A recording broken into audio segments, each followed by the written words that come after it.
Did great, and I have to apologize because your brother would be mad because I made a cerebral mistake. You are not in heaven with him. You are here with us. And, oh, I put that in there. I don't know why I did that. It happens. Can I have Alan come forward? Thank you.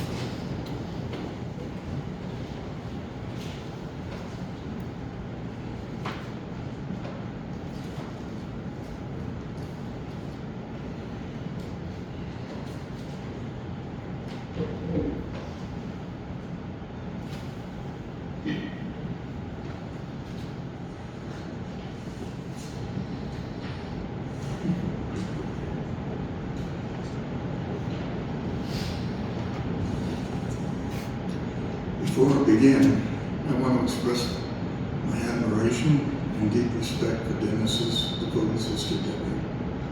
In the midst of profound grief, she's carried the immense responsibility of attending to every detail that followed Dennis's sudden passing.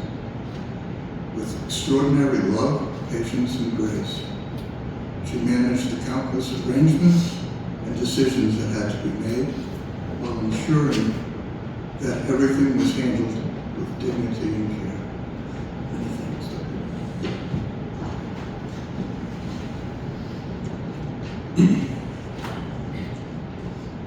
Dennis was the most interesting person I've ever met, and maybe my deepest friend for over 50 years. We were like brothers. We first met at Emerson while working early evenings as student security guards on campus. It was an ideal job for a student, and it became the roots of our friendship. It took only a few minutes to make sure all the doors and windows were locked in the assigned buildings, and the rest of the night we'd sit in the lobby, simply checking IDs for the few students coming in to attend evening classes. And it probably only took a few minutes to become friends. It was great because we were getting paid to sit there and to do our work.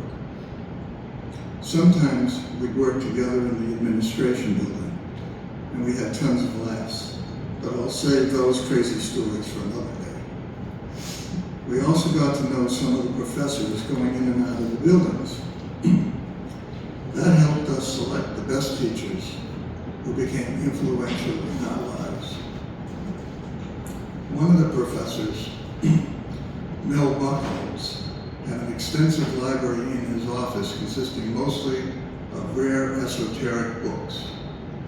He was also the only teacher who always kept his office unlocked. So before we'd lock up, we'd browse through the shelves and hang out a bit. One evening, the professor walked into his office and saw Dennis with his feet up on the desk, reading one of the books. Dennis, thinking he'd be reprimanded, spoke first and asked, "Why do you always leave your office door wide open? Aren't you afraid of theft? I'm always locking it up for you." Mel's answer, "If someone wants to steal any of the books, maybe they'll learn something." And this was Dennis's introduction to deep philosophical teachings, as Dennis ended up taking a few of Mel's courses, and they became friends for many years after graduation. We also worked security with two remarkable foreign students. One was from Kenya, a highly intellectual young man who spoke with a polished British accent. The other from Tanzania was a Maasai warrior, the son of a tribal elder who, like Dennis, was the first member of his immediate family to go to college. Each one broadened both of our understanding of the world at the time. I remember Dennis challenging the Maasai to a wrestling match, somehow thinking that he grew up wrestling lions.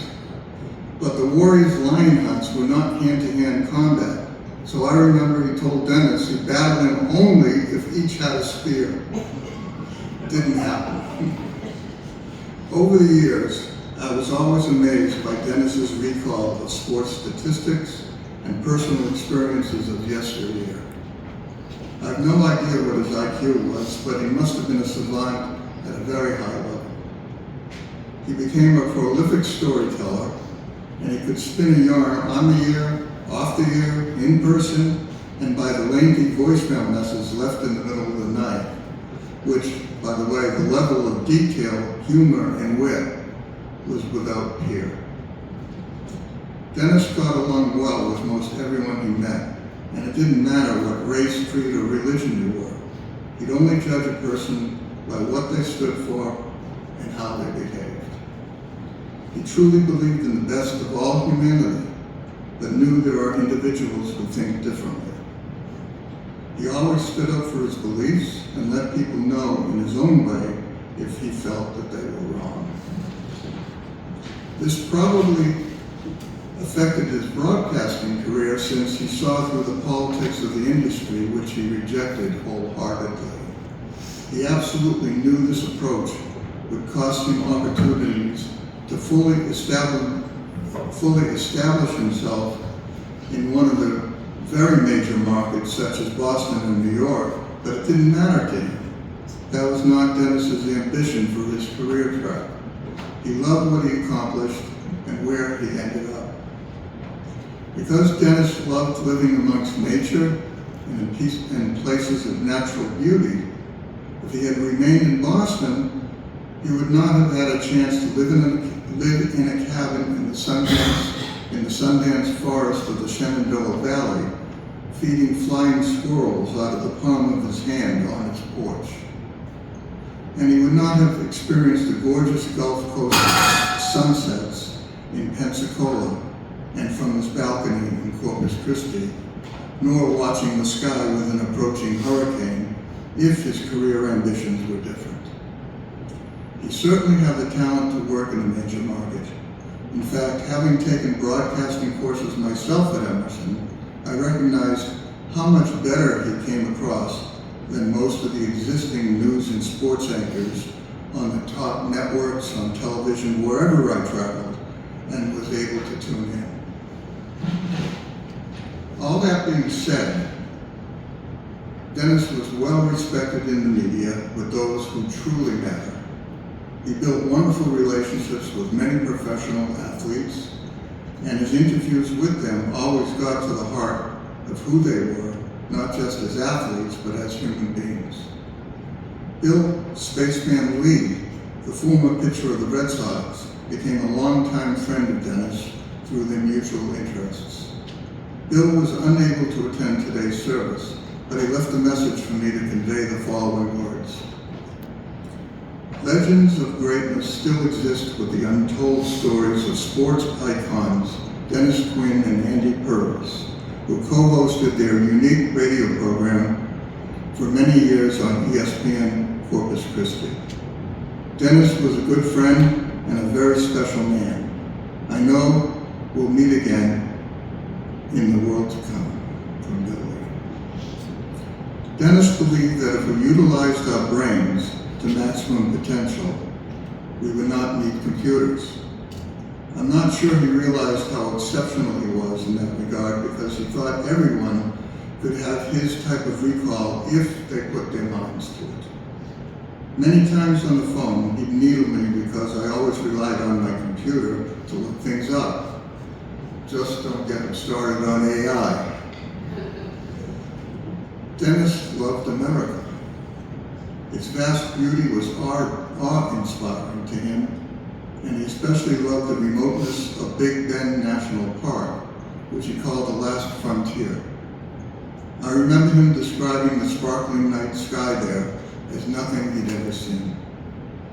And I know he appreciated America's diversity and freedoms, but was cynical about the direction of our politics. Eleanor Roosevelt on America, and I can picture Dennis agreeing with this quote. True patriotism springs from a belief in the dignity of the individual, freedom and equality not only for Americans, but for all people on earth. Universal brotherhood and goodwill, and a constant striving toward the principles and ideals on which this country was founded. But the aforementioned is only part of the story. For a better understanding of Dennis's character, I must refer to his deep contemplative spirituality and belief in God from a universal perspective. Dennis took what he saw as the best of many faiths and incorporated those beliefs. He revered spiritual leaders such as St. Francis of Assisi, Mother Teresa, and kept a prayer list for his patron St. Christopher. But he also learned from Eastern mystics such as Paramahansa Yogananda and Gurdjieff, who taught that the aim of spiritual work is to wake up and become truly conscious. The commonality he saw in these contemplative thinkers was their belief that the best of all humanity is achieved through love. Dennis believed that in all of his heart and in all of his soul. He always gave people the benefit of any doubt and believed in the golden rule. But if he was faced with adversity, he'd always let you know where he stood. One of Dennis's favorite television programs as an adult, after the Lone Ranger, was CNN Heroes. It's only an annual program.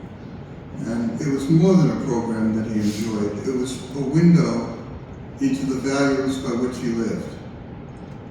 He was inspired by ordinary people who quietly devoted themselves to easing another's burden, healing a stranger's pain, or bringing hope to where there had been despair. These stories resonated deeply with him because they reflected his own belief that the highest calling in life is to love, to serve, and to give without expecting anything else in return. I will conclude with two short readings that I've gathered together and found especially meaningful. Memories that illumine our world. There are stars in the universe whose light reaches us only after they themselves disintegrate.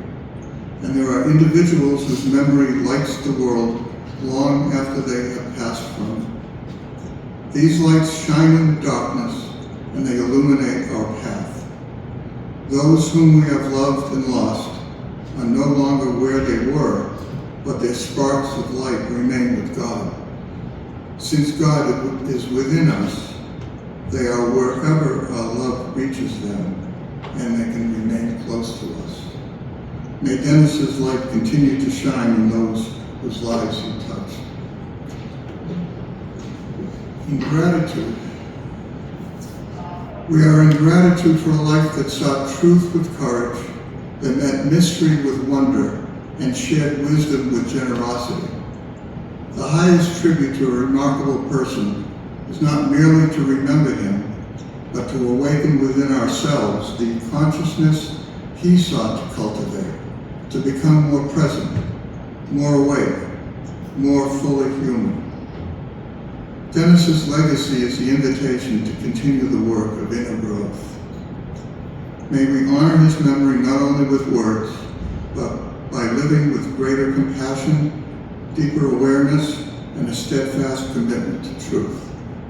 May peace surround him, and may peace awaken within us and spread throughout humanity.